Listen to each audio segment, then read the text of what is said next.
10 o'clock Eastern Time, and we're going to go ahead and get started. I want to welcome everyone to the Pro Football Hall of Fame in Canton, Ohio. My name is Jerry Shockey, and I oversee all the youth and educational programs for the Pro Football Hall of Fame. We'll ask all the schools to go ahead and keep your microphones muted throughout the program until we call upon you. We'll get your opportunity to ask questions here in just a little bit. But before we do that, what we'd like to do is give you guys an idea of exactly the premise of this program. And the real idea and concept behind this program, Heart of a Hall of Famer, is really to convey what it took to get in the Hall of Fame beyond just the athletic ability. And we know our enshrinees, like Mr. Hanbuger that you have here today, were great examples of athleticism and skill. But it took more than that to get in the Hall of Fame. It took these character qualities that you guys are studying and learning and hopefully going to be applying to Mr. Hanbuger's life afterwards.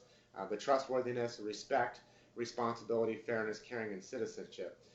Because it could be said that, most of our Hall of Famers, if their God-given ability didn't lie in professional football, they would have gone on to excel in some other endeavor in life. And many of them, like Mr. Hanbuger has, you'll hear about him, all his off-the-field accolades and what he's done business-wise. You'll find that many of them have gone on to be very successful people off the field as well, and in many cases even more remarkable careers off the field than they actually had on the field. And again, that's because at their core, that makes them successful, whether it's successful on the field, whether it's successful in business, successful with charity, successful with all the things that they do in life.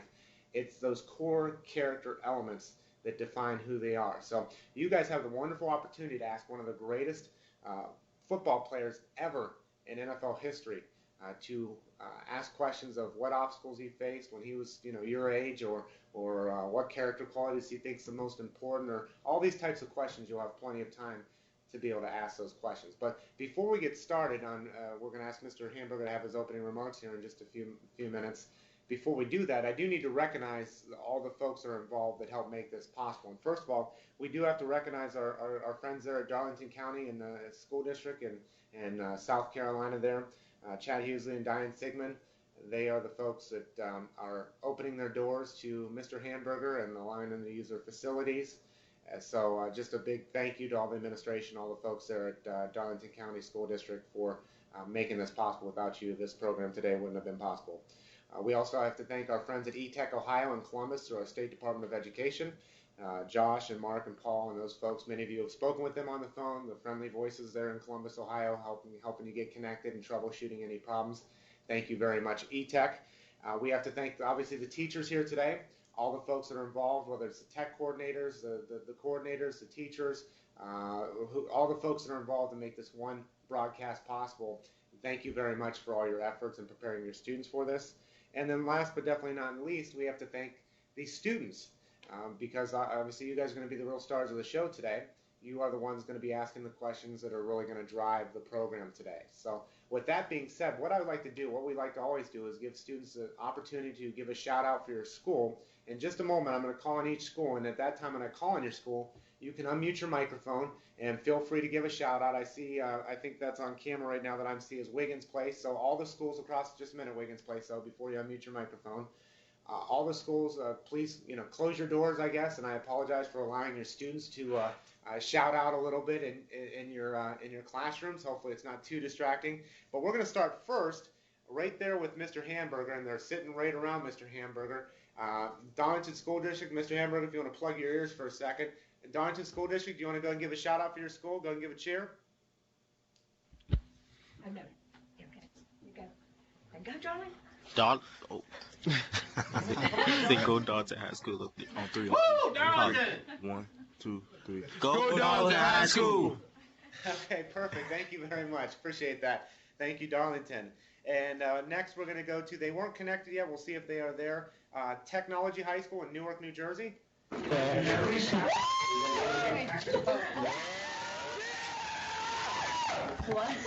Wow. They are pumped up in Newark. I like that technology. I think we're getting a little bit of feedback, it sounds like, maybe, or maybe there's an announcement going on in the background. I'm not sure. Maybe if your speaker's close to your microphone, that might be the reason, or if it's an announcement, that's just that. Let's go to Camden, New Jersey. Let's go to Wiggins School. Go ahead and give a shout out. Oh, yeah.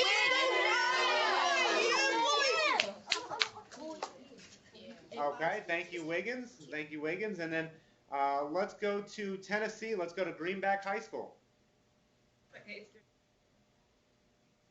Jesus, Go Greenback. Okay, thank you, Greenback. that was pretty weak, Greenback, compared to New Jersey. You want to try it again? Switch to the pictures again. Go. All right, thank you. The one enthusiastic lady up front there. Thank you very much. I appreciate that. And then last and definitely not least, let's go to Arvada Claremont. Let's go all to Wyoming.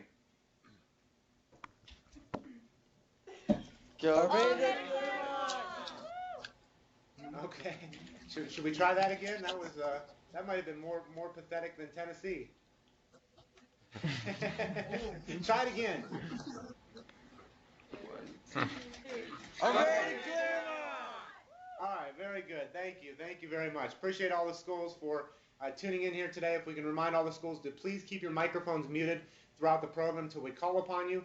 And even when we do call upon you to ask your question, if immediately after you ask your question to Mr. Hanbuger, if you can make sure to mute your microphones, because we want to eliminate any distractions that could possibly happen during the program.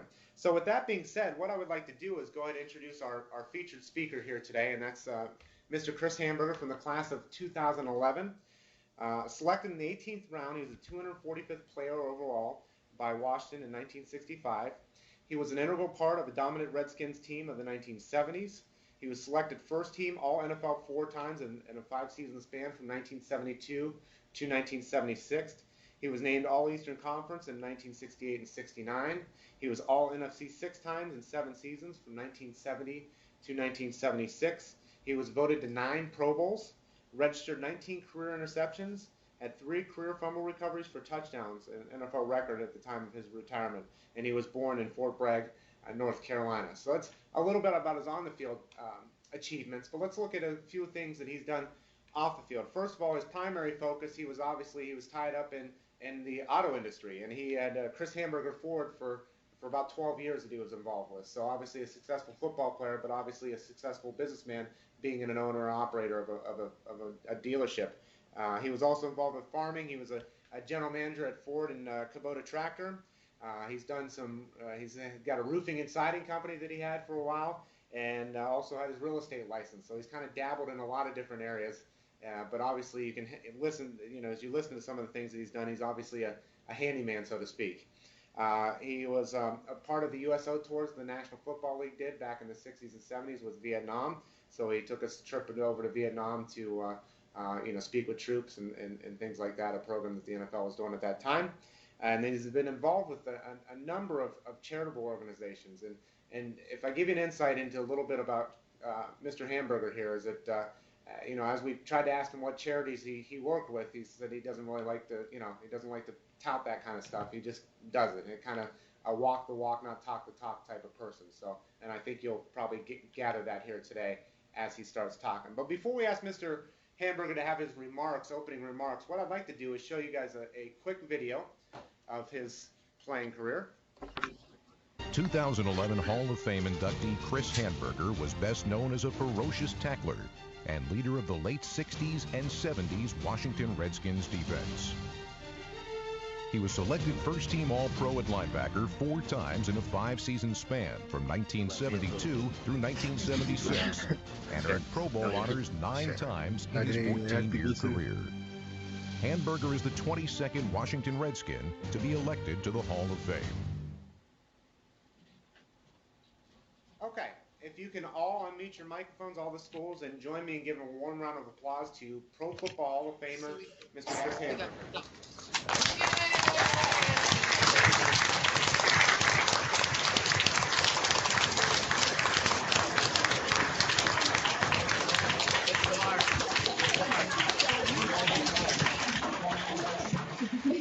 Okay, if all the schools go ahead and mute your microphones. All the schools go ahead and mute your microphones, and Mr. Hanbuger, I'll say the microphone's yours if you have some opening remarks that you'd like to share with these students. Well, I appreciate all of the students joining in on this. I think it'll be a lot of fun. Just a little background, I'm an Army brat. My father was a career military officer. We traveled all over the place. before I flew the coop, and I went in the Army right out of high school before I went to college, served 2 years, and then went to college and was lucky enough to get drafted by the Redskins, and things just went in my direction after that. I've been very fortunate in life over the years. I know when I was in college, I had no idea what I wanted to major in. And I ended up majoring in American history and political science, mainly because I'm fascinated by history, and because I don't have a high IQ, I tried to have all my courses related. So when I took a course in history, or a couple of courses, they all tied in the same period of time. So when I was studying for one course, I'm studying for another course, and the same thing with political science courses. I tried to keep everything together. That was my plan of attack. I was very fortunate to get through college, just like high school. I was lucky to graduate. I wasn't going to graduate, and they let me retake a Spanish test in order to graduate. And in fact, I was retaking the test when everybody else was marching down the halls practicing for graduation. So it hasn't been easy for me from a schooling standpoint, and certainly the young people today have a lot more pressure on them than I had. But I created my own pressure because I didn't apply myself in high school the way I should have. And in fact, my first year in college, first semester, I flunked 2 courses. I'm not proud to admit that, but I did. But I came back real strong after that, and I don't think I got below. I think I may have gotten 1 C. That's the lowest grade I got after that first semester.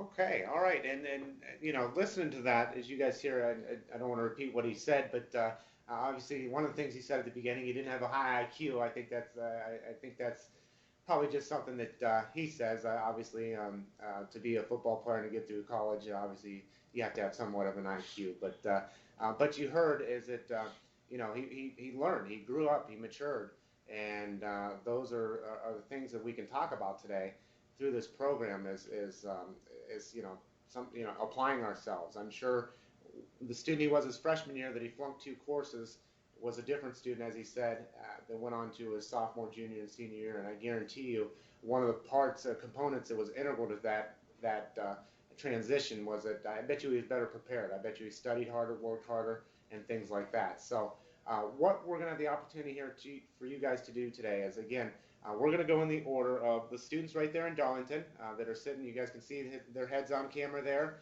Those students will be asking the first question of the program here in just a moment. So we'll go to Darlington County. We'll go to Technology High School. We will go to Wiggins Place. We'll then go to Greenback, and then we'll go to Arvada.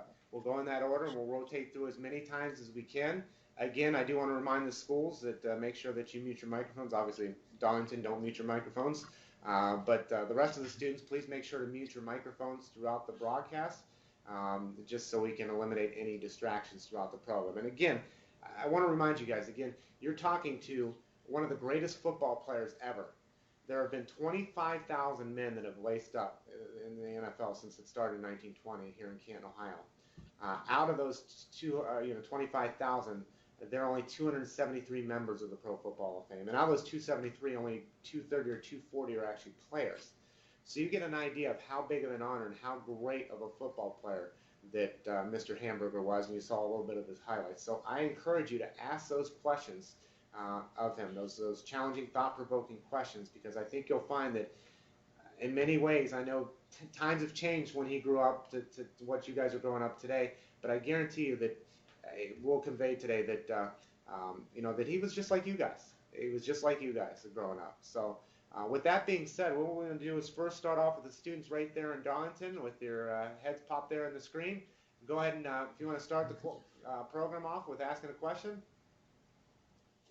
Yes, sir. My name is Davion Williams, and I want to ask, how did guys like you differ in the NFL? Like, from not just being like someone who played NFL, but being an NFL Hall of Famer? Like, how did you differ from everyone else, like in your preparation and all that, and how you, like what you did on the field? How did you differ from other players? Well, I don't know that I ever thought about it that way. It was a job, and it was something that I tried to do. And I think one of the things that drives me in life, or I'm fully retired now. I can sleep late every morning. I just take life easy. But when I was playing ball and when in the off season when I was working, and a lot of my structure came from my father, being from a military family. Very strict. Yes, sir. No, sir. Yes, ma'am. No, ma'am. All the time. It didn't matter whether I was addressing someone younger than myself or older. It was always that. Yes, sir. No, sir. Etc. We used to have our hands inspected before we could sit down at the dinner table. My dad did not go through West Point, but he was an officer. He was an Army engineer and a Army pilot in both rotary and fixed-wing aircraft. But a very strict. We had to sit up at the table, bring our food to our mouth, not our mouth to our food. We could only cut one piece off, a meat off at a time. The hand inspection, and if you didn't pass the hand inspection, you had to get up from the table, go to the laundry room, and he had a real stiff brush. And the military had this nasty soap, and he would just scrub your hands with that brush and that soap until they were just bright red. So it only took a couple of those occurrences, and you always went to the table with your hands washed and clean. But a lot of it came from that type of a life. I've got a brother and two sisters. They're younger than I am. And we all went through it, but I think it did us a lot of good. Yes, we moved around a lot. I lived in Kansas, South Dakota, Alabama, Panama, Virginia. We were on the go all the time. And it was a good experience, but it was also stressful, so you learn how to handle stress. But the thing that I learned and developed in life that was so important to me, I didn't care what I did. I wanted to do it better than anybody else could do it. I mean, even if it was, I had to pull a weed out of the ground for some reason, I'm going to take it out of the ground better than anybody else can do it.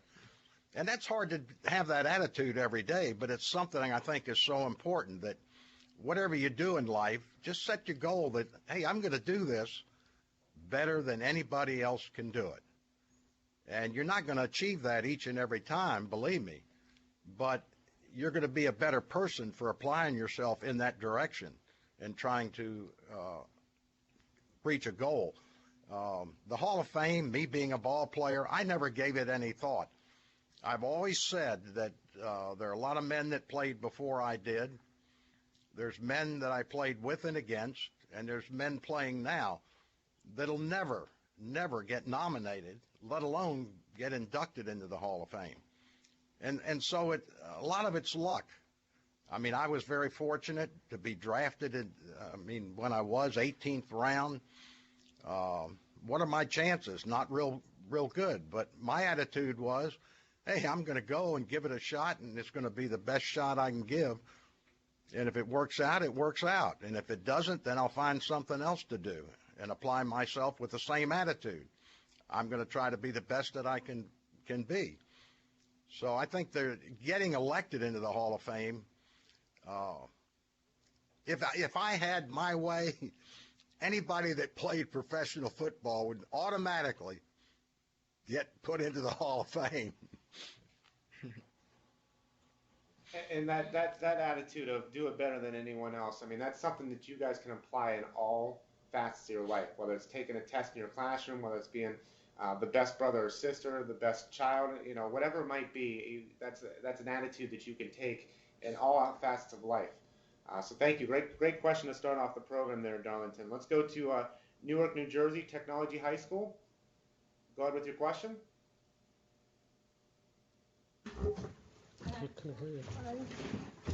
You can say it from there. Oh, okay. Because you're right Project. My name is Larissa, and Mr. Hanbuger, I would like to ask, do you believe your success came from natural talent or practice? I had a little trouble hearing the question. Could you repeat it, please? I would like to ask, do you believe your success came from natural talent or practice? From Natural talent. Oh, natural talent or practice.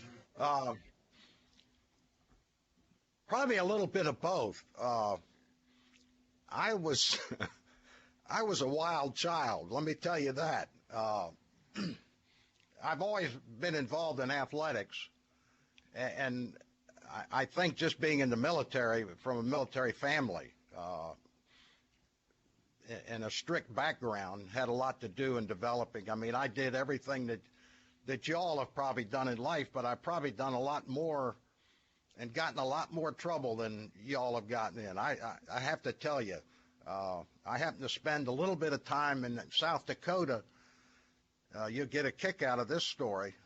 I had to visit the stockade for a couple of weeks.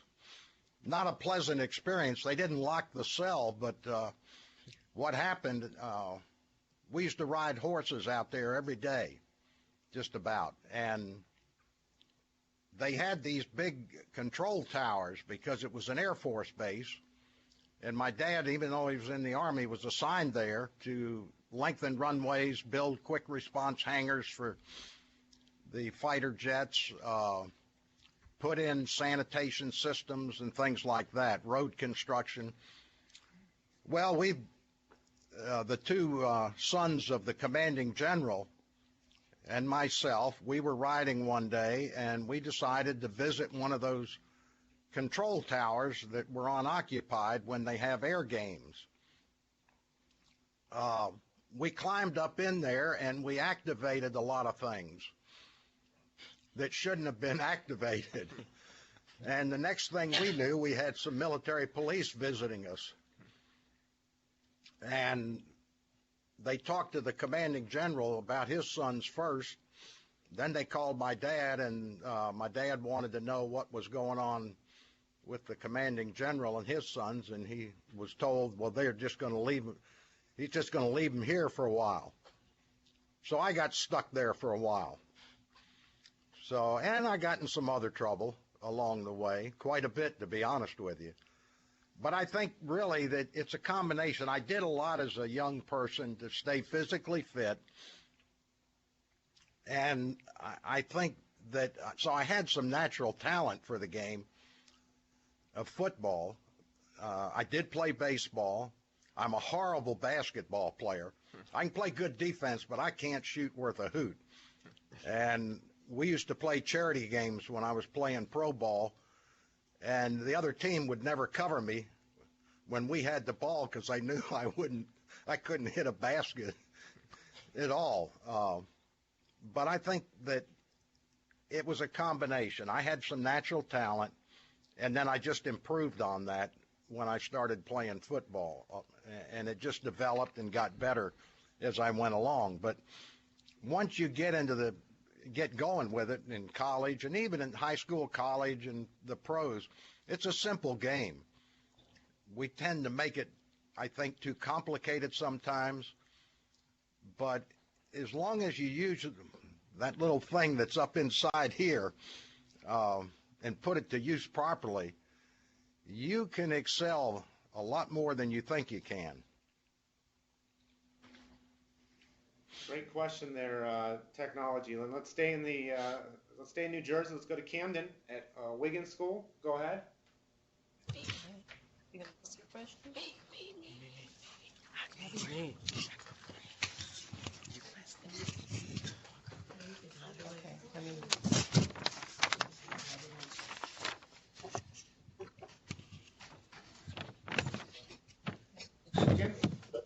Are you getting ready? How did you feel when you were selected to the Pro Bowl Hall of Fame? How did I feel when I got selected to the Hall of Fame?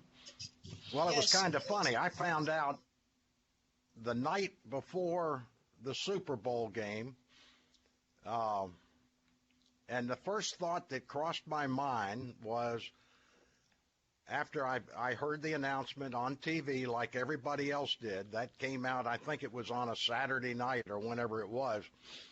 And I thought, now I've got to go get on an airplane and fly to Dallas to be, because that's where the Super Bowl was being played the next day, and I've got to go pack, get on an airplane, fly to Dallas, and go out on the field for the coin toss.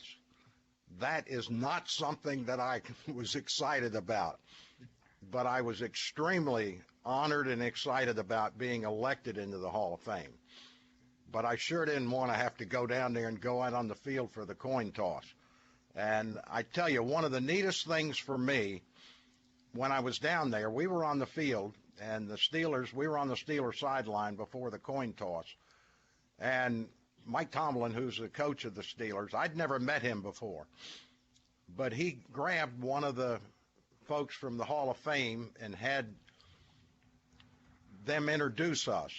And I was very impressed with that, because here's a coach that is playing the biggest game of his life, or one of the biggest games, and he's going to take time so that he and I can meet one another. And I was very impressed with that. He's a tremendous person and a great coach, and you can, just by that little thing that he did, you know, I knew right away that what a great guy to play for. Okay, and thank you, Wiggins. And let's go to the state of Tennessee and Greenback High School. Tell them what it is. You want me to go now? What characteristics made you most successful? Oh my God. Thank you. I tell you what, I like your jacket. Looks like you're going hunting this afternoon. Thank you. Thank you. Thank you. Go ahead and I'll mute your tell you, microphone there, Greenback. I think one of the things that I stressed to you, it's something we've all got, but we don't always use it properly, and that's common sense. And to me, that's so important, and for young people to realize. And it's nothing. It's just between, you know, what's right, what's wrong. It's real simple. Common sense. We've all got it, but we don't use it all the time. And so to me, that's been a great trait for me. And along the way, you learn a lot of other things, too. You learn when you meet somebody, you look them in the eye, you give them a firm handshake. You learn to be a good listener.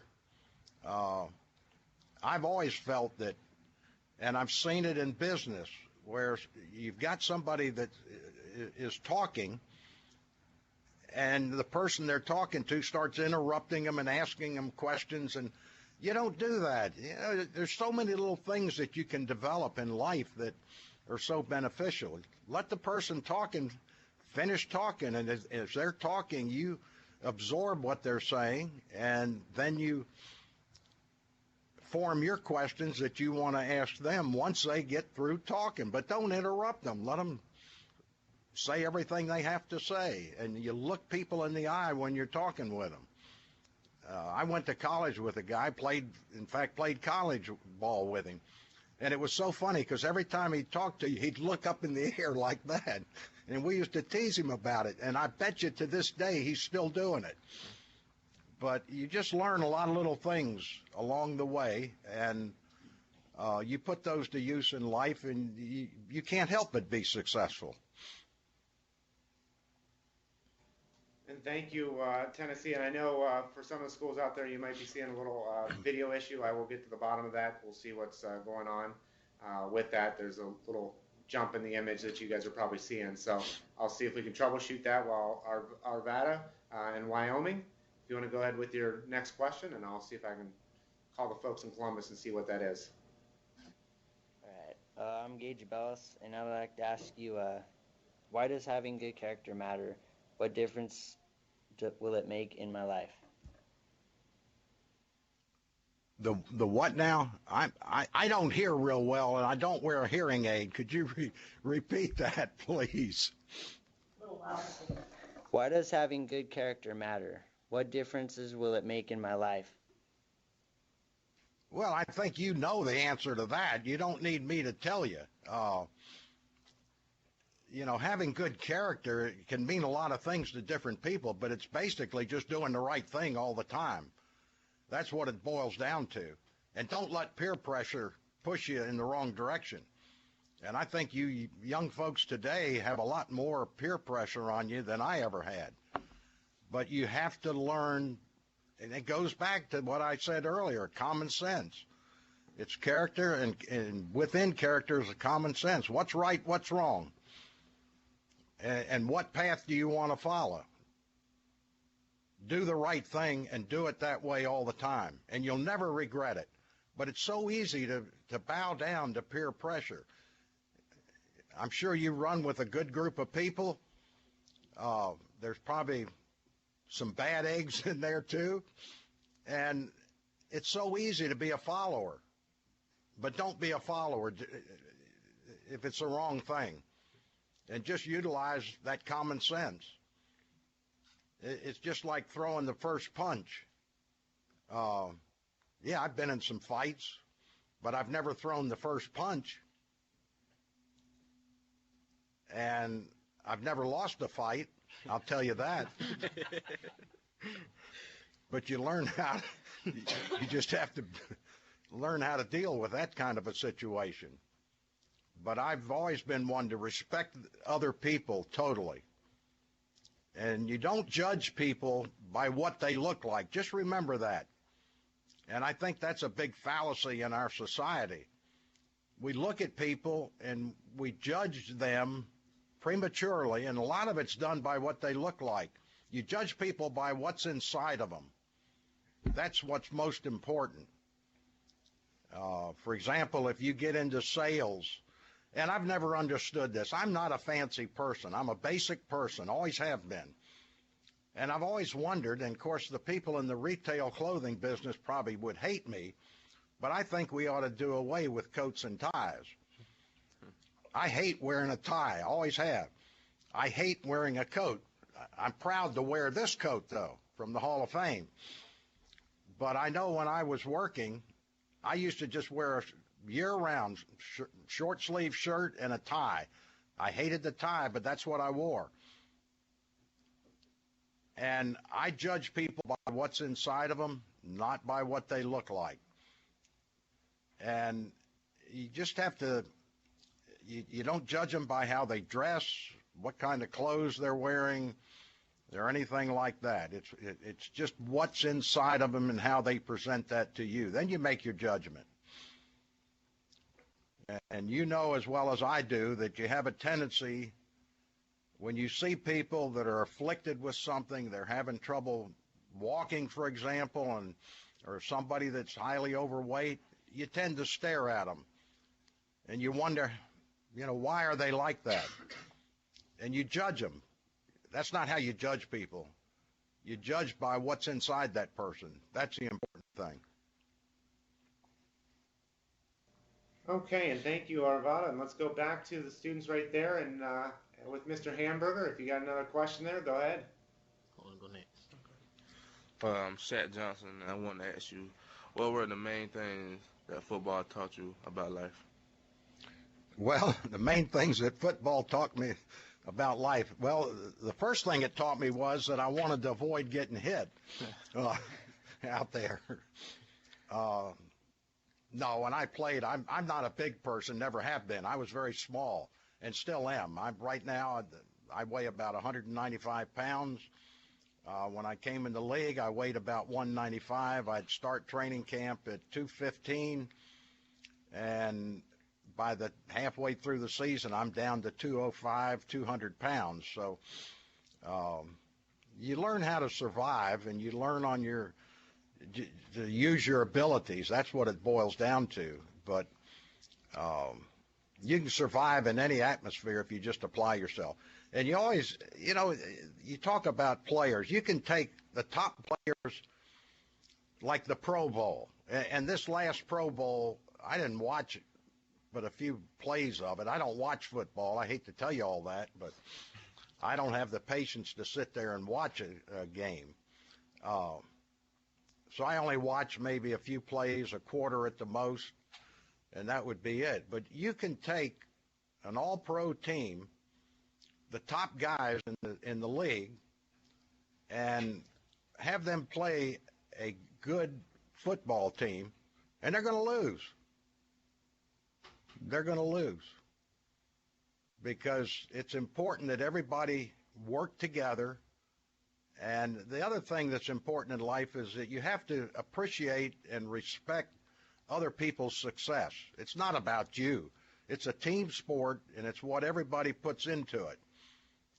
So, I mean, it never mattered to me what honor I got, if I even got one. I was always thrilled to death when somebody else received an honor. And I think that's the way you have to be. And I know in business that you gain respect by leadership, and that's most important. Coaches, you don't have to like a coach. In fact, you can really despise the coach, but you better respect him. That's the important thing, is the respect. And you need to have the respect of your fellow players, the respect of your coaches, and vice versa. And I know when I played, I didn't socialize with the other players, mainly because I don't care to go out and gallivant around. I finished practice, I'm heading home. So I wasn't, and even at practice, I kind of hung out by myself on the practice field. I just didn't want to get caught up in all that gossip and everything else. You talk about girls gossiping, you ought to hang around a bunch of players for a while. You'll know everything going on in the world. But you just learn how to control your life and go through it the way you want to. And thank you, Darlington. Let's go to New Jersey. Technology High School. Technology High School. My name is Jason Melendez, and Mr. Hamburger, I'm asking you, who will inspire you to perform well and off the field? Who inspired you to perform? What inspired me on and off the field? Yep. Yeah. Well, I think it was the same thing, that I wanted to be totally successful in whatever I did. And again, I wanted to be the best that I could be all the time. I know when I played, I wanted after that game that people walking out of that stadium would say, I just saw the best right outside linebacker in professional football. That's the way I tried to play the game. I wanted their respect for the way I played. And the same thing in business. It didn't matter whether I was in the service department talking to a customer, whether I was actually selling a vehicle to a customer. I wanted that customer, when the process was over, I wanted them to say, hey, you know, that was the neatest guy. That's the best salesperson I've ever dealt with. That was the attitude that I've always had in my life. Thank you, Technology. And let's go to Wiggins in Camden, New Jersey.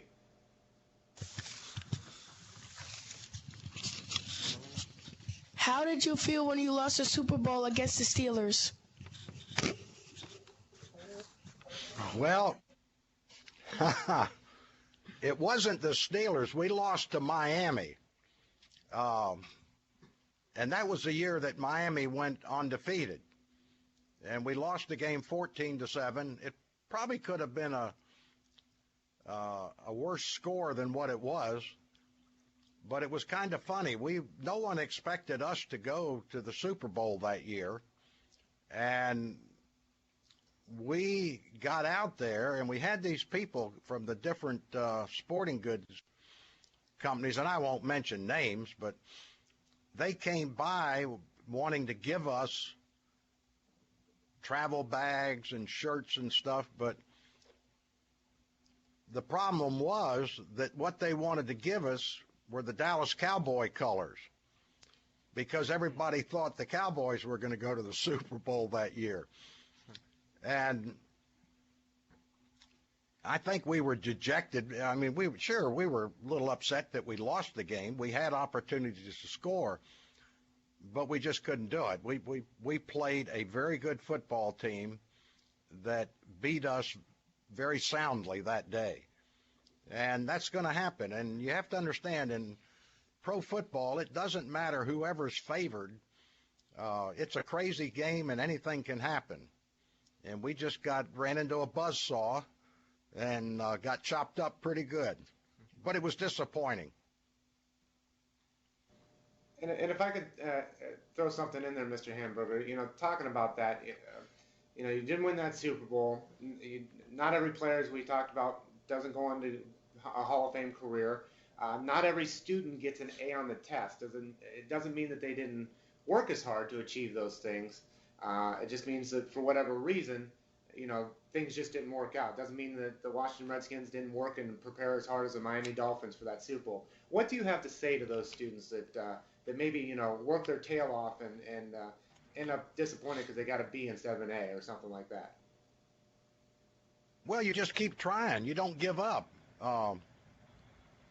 It's just like a lot of people evaluate a loss or a setback in life. But they don't evaluate a success. You have to evaluate both of them. I know in football, I tried to analyze right after the game what I did that was good. Now, this is whether we won or lost. I tried to evaluate what I did that was good, what I did that wasn't very good, and what I needed to improve on to get ready for the next week. And I think you have to do that in business also. If you're successful in reaching certain goals, how did I reach them? Now, if I didn't reach them, sure, you're going to look at it and say, why didn't I reach my goal? But also, why did I get there? And you just have to expand on those things. But you can't be dejected. It's going to happen. No matter how hard you try, no matter how hard you work and apply yourself. And you have to remember, there's always somebody better than you are, and you just hope they don't show up where you are. I used to tell people about going to training camp. I used to look at all the linebackers they would bring in every year and try to make evaluations just to see where I thought I stood, because you're just a hunk of meat playing a crazy game, and it can end at any time. But I used to try to evaluate the competition that I had and how I would fare against them. But you can't let a loss set you back, no matter how hard you try. It's going to happen. You can, for example, in school, you can study your tail off to prepare yourself, for example, a test of some kind. And for various reasons, you're not as successful as you thought you were going to be. Well, don't give up. It isn't the end of the world. There's going to be more tests. Same thing with football. There's going to be other games. Just make yourself a better person. You learn by losing and you learn by winning. And you better take a look at wins and losses in life, too. Thank you, Mr. Hanbuger. Let's go ahead and go to Greenback High School in Tennessee. Jacket. Let's go. I take off my jacket. What are some examples of times that you've had to persevere through adversity? Oh, geez. I don't think we have enough time to go through all that. No, I think when you're playing ball, one of the hardest things to deal with is getting an injury that puts you on the sidelines for a while. And it can be frustrating because you want to be out there playing, but you can't do it. And it's hard to accept that fact, and you really don't feel like you're part of the team. But to me, that was one of the toughest things for me to deal with, and I don't remember when in my career, but it was towards the end. I suffered a knee injury. I didn't have to have an operation, but I missed about 8 or 9 games because of the injury. And I just didn't feel like I was part of the team. I couldn't practice. I couldn't do much of anything. And that was the toughest thing for me to deal with from a mental standpoint. The bumps and bruises you get, you're going to get those each and every week out there when you're playing. But those are you can handle. It's just when you realize that as much as you want to be out there, you can't be out there because you can't help the team. And I know in one case, when I hurt my knee, I didn't practice the next week. We had to go down and play Dallas. And Coach Allen, George Allen, was the head coach then. And before each game, being one of the defensive captains, we would meet with him to go over some last-minute details. And so I go to the meeting, and I'm still in my civilian clothes, if you want to call it that. And he wants to know why I'm not dressing to play the game. And I said, Coach, you got to be kidding. I said, I haven't practiced all week. I can't run. And he said, well, can't you just go out there and call defensive signals? And I got the biggest kick out of that. What am I going to do, call a signal and just stand there and not move? It's ridiculous. But it's a tough thing to deal with, and I think that was the hardest thing for me to handle, was when I couldn't play. Great, thank you, Tennessee, and let's go to Wyoming. Claremont?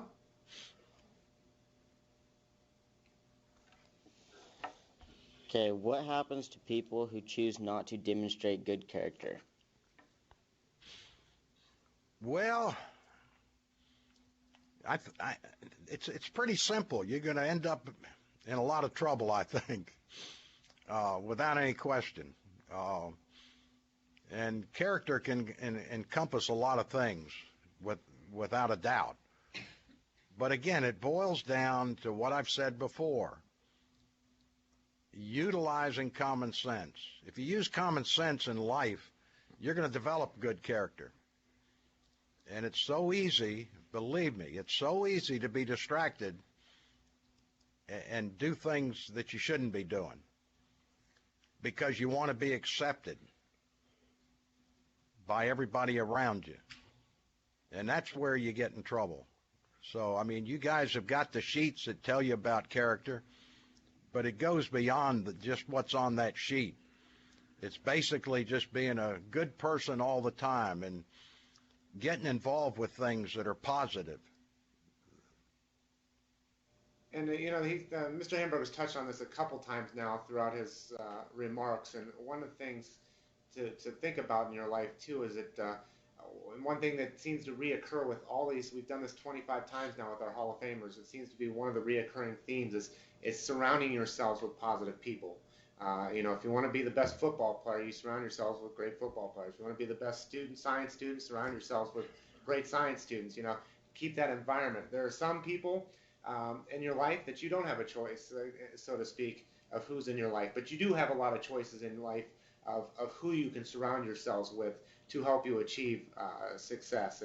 And those folks, I mean, character can be shaped internally, and I think, your friends can influence, as Mr. Hanbuger said, can influence your character a little bit too. So really keep an eye on who you have around you, because that's really going to help you achieve your goals in life. If you have those positive people in your life that are going to help you achieve the things that you want to achieve. Let's go ahead and go to back to Darlington County there. Those students there. If you got one more question, looks like we got about 10 minutes left. We should be able to go from one more question from each school. My name is Jaquil Smith, and I want to ask, as a leader, what character trait did you bring to help your team? Well, I don't think you realize exactly what type of a trait you have. I think you recognize that the other people around you respect you and I've talked about that. And I don't know. I think a leader can be born a leader, and I think a leader can be developed. As I mentioned, I was talking to these young men here before we came on the air about reading, and I do a lot of reading, and I have read recently some books about the Civil War. And I have to tell you that when I was in college, all my history classes were from 1700 to 1900, pretty much in that time period, because I'm fascinated by it. And one thing that I found was the respect, and I've got to read more about General Lee. He had the utmost respect of his troops. Stonewall Jackson did too. And the same thing on the north side. There were men. Now, to me, I don't know whether he was born a leader or whether he developed as a leader. But I think once you've realized that you have the utmost respect of the men that you're working with, then you've got to maintain that. But I'm interested in how he became like General Lee or, for example, General Grant. And there were a lot of, throughout history, a lot of great leaders. I really want to find out, and I've got to find books to find out whether they were born with that trait or whether they developed it. I think in most cases, you probably develop it. But it comes down to respect. I mean, I've been around people that have, in the military, and of course in the military, if you're ordered to do something, you do it. At least that's the way I was brought up. And I had some orders given to me that I thought, this guy is nuts. I'm not going to do this, but then I've got to go do it. But you learn to that you've got respect from and you've got to command that respect. You learn how to just apply yourself so that you continually have that respect of the people around you. Okay, and thank you, students there in Darlington. Let's go to one more question from Technology High School in New Jersey. Mr. Hanbuger, do you have any regrets playing in the NFL? And have what? Any regrets? Any regrets? Yes. I think the only regret I have is that I couldn't have played another 10 or 15 years. No, I don't have any regrets at all. It's a fascinating life. It's a lot of fun. It's embarrassing. It was embarrassing for me because when I first started, my first year with the Redskins, which was in 1965, and I got $2,000 for signing, and I think my salary was $7,500, so about $9,500 I made. I mean, heck, guys today make that in 10 seconds on the field. But I was always embarrassed because I'm working basically, let's say, 6 months out of the year, and I'm making more money than most people make in a whole year. So I felt funny about that. But I don't have any regrets at all, other than the fact that we went to a Super Bowl one time when I was playing. We lost. I would have liked to gone to another Super Bowl and won a Super Bowl. That would be very nice. And I wanted to do that mainly for the fans in the Washington area and the Redskin fans throughout the country. That would have been icing on the cake if that could have happened. But I don't have any regrets along the way. No, none at all. And thank you, Technology. Let's go to Camden and Wiggins for your last question. Why did they come up with the 6 pillars of character education?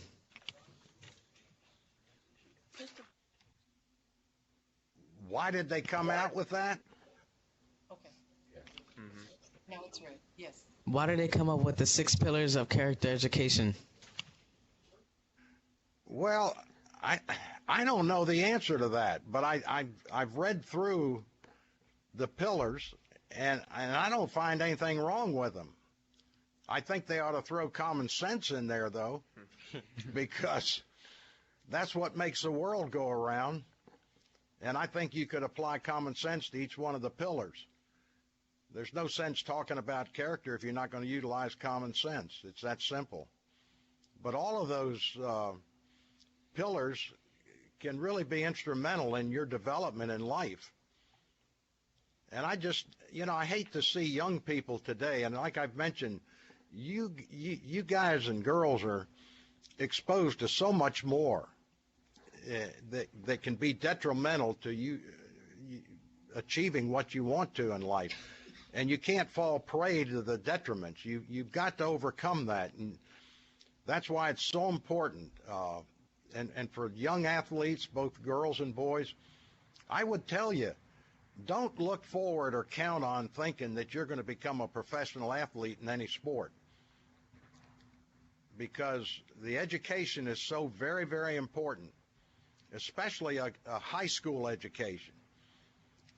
There are a lot of successful people that have never been to college. And there are some successful people that never graduated from high school, but they're few and far between. The important thing is, in my opinion, is that you apply yourself in high school, and hopefully you can go on to college and pick a great career. And during that time, you can play whatever sport that you're interested in and excel in that. And if you're real lucky, and believe me, being in the right place at the right time has a lot to do with being able to play any professional sport. And if it doesn't work out, don't get down, because you're going to have an education to back everything up for you. And that's why it's so important to apply yourself now. Don't fall behind. It's hard to catch up, I'll tell you that. Sounds like Mr. Hamburger's fell behind a couple times in his early days. But let's go ahead and go to Greenback, Tennessee for your last question, then we'll go to Arvada to close it out. Who was the best player you ever played against? Oh my gosh, all of them. No, I played against, I was fortunate enough to play against Jimmy Brown, running back for the Cleveland Browns. He was one of the best. John Unitas, who was quarterback. Gale Sayers. I played against some wonderful players. And over the years, I've had people ask me about, what's it like to tackle, for example, Gale Sayers? Well, it wasn't hard to tackle him. The hardest part was trying to catch him. And then you had some guys that carrying the ball that I had to run into that weighed 40, 50 pounds more than I did. And that's when you just kind of get hold of them and hang on and hope you get a lot of help. That's about the best way I can answer that. There were a lot of great players. And thank you for the question, Tennessee. And I think an important lesson just in that is that we face obstacles in life in the form of Jim Brown and Gale Sayers, or in the form of a lot of different things. But you just find a way to get it done, and a lot of that comes down to preparation, because obviously Mr. Hamburger probably prepared well, game planning when for Jim Brown and Gale Sayers, and that same mentality, same attitude can be taken in all facets of life. So Arvada, Wyoming, you guys got the last question of the program. The pressure is on. It's 4th and goal, time ticking down. Let's hear your question. What is the connection between participating in a team sport in high school and being successful in life? Well, I think and I would encourage everybody to participate in a sport of some kind, because you learn a lot about teamwork, and you learn a lot about other people and their characteristics. But I think what it does, it prepares you substantially for the business world of having relationship with other people, in competition. I mean, no matter what you do in life, you're going to be in competition with other companies, other people, and I think it structures your life if you can experience it in high school. I mean, if you're just going to go to school and go home. Now, for some folks, believe me, and I tell kids this all the time, if you can play a sport, play it. But don't let playing that sport detract from you getting a good education. In other words, as long as you can apply yourself in school and get good grades and play a sport, do it. But if you have to make a choice, I would say give up athletics and concentrate on that education. Because education is going to be the most important thing that's going to carry you through life. But you can also develop, I think, as a person a lot better as long as you can participate in a sport and still get good grades in school.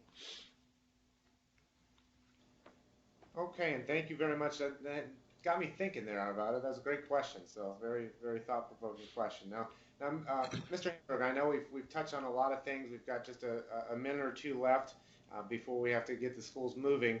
I know you've touched on, obviously, respect has been one. Common sense, obviously, something that you've said. The other thing, just so you guys know, I take notes. The conference is about to end. That's our 5-minute warning from our bridge. Do it better than anyone else. I take notes because there are things that I can apply from this to my life as well. So I make sure to take pretty detailed notes. But is there anything maybe you didn't touch on that you'd like to share in a minute or less? Well, if I had my way, I'd give all these young men and women the rest of the day off. How would they like that? I think you're going to get some cheers from them in just a moment. No, I tell you what, I really have enjoyed it. I hope that some of the things I've said will kind of register and give them something to think about. That, we've got so much going on in the world today, and we see so much that's good and so much that's bad. And we can all make a difference. And I think we need to try to do that. And you don't want, you can't go and say, well, gee, I need to do this because I want to have people recognize me or anything else. You just go and do it. And you try to make a difference in everything that you do. And it's not easy. And life's full of ups and downs. And I just encourage them to just keep applying yourself. And it'll all work out in the end. You just got to keep plowing ahead, and you can't let any setbacks slow you down. Great. Thank you, Mr. Hanbuger. If all the schools, if you guys could unmute your mics for a second and join me and give a warm round of applause to Football of Fame, Chris Hanbuger.